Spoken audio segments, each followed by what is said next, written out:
Voilà, maintenant, proposition du travail du grand écart de face. Voilà, malheureusement, ça fait longtemps que je ne l'ai plus. Donc, voilà, c'est une progression justement pour les gens qui sont un petit peu raides avec 2 élastiques à l'aide d'une barrière. D'accord, c'est assez facile. Ou face à un mur, peu importe, vous avez un point d'ancrage pour 2 élastiques. Le premier élastique, le plus rigide, on va le mettre ici autour de la taille. Et soit vous prenez un orange, donc un rigide ou un plus souple, un vert juste en dessous. D'accord, donc point d'ancrage moyen pour l'orange et bas pour l'élastique vert. Et on commence en position debout. Donc à partir de là, on vient vraiment mettre la sangle orange ici au niveau des crêtes iliaques. Donc les crêtes iliaques, c'est 2 os ici que vous pouvez sentir, d'accord, à ce niveau-là. Donc mes crêtes sont ici, je mets l'élastique juste en dessous des crêtes iliaques. Je viens par la suite mettre ici les pieds de part et d'autre sur les talons. Je m'accroche donc à la barrière et je vais venir descendre et la sangle orange va venir freiner un petit peu ma descente, d'accord. Et je viens simplement venir poser le bassin sur les fesses au sol.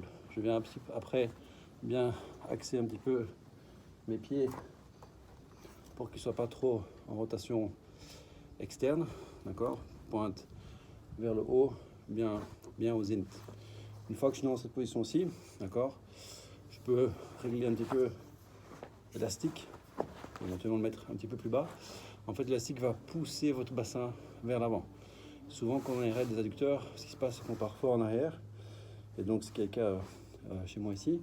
Et donc, l'élastique me donne un rappel et un soutien léger. C'est moi qui dois faire le travail, hein. C'est pas l'élastique qui doit faire à ma place, mais donc il va, entre guillemets, me donner une information de correction pour engager mon bassin vers l'avant. Parfois, on peut mettre les mains un petit peu derrière pour bien se positionner. À partir de là, vous pouvez saisir soit le même élastique en question, et simplement dans cette position-ci, d'accord, là je commence à bien sentir l'étirement. Je peux augmenter l'étirement simplement en faisant donc une flexion des coudes et en amenant le tronc vers l'avant.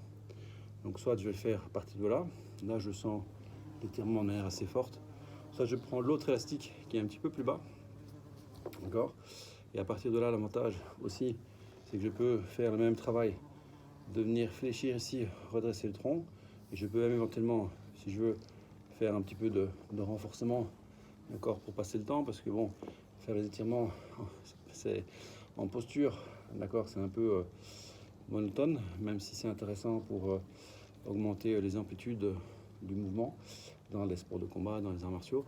Et donc ici, autant maximiser un petit peu son temps, et donc pourquoi pas faire du renforcement, tirage, coude au corps, ou simplement de nouveau, coude ici, écarté. Pourquoi pas, si vous voulez travailler biceps, vous pouvez aussi travailler biceps, d'accord, il n'y a pas de problème, ça travaille bien. Plutôt que de le faire debout au biceps, vous pouvez le faire dans une position d'étirement. Ou alors simplement, je vais vraiment essayer de faire comme si je tirais sur une corde, d'accord, pour me laisser entraîner vers l'avant et augmenter la sensation d'étirement. Donc voilà des petits exercices sympathiques pour travailler le grand écart et essayer de récupérer un grand écart à la JCVD entre 2 chaises. Peut-être qu'à la fin de l'été, j'y arriverai, on ne sait jamais. Les sports fait vivre. À bientôt.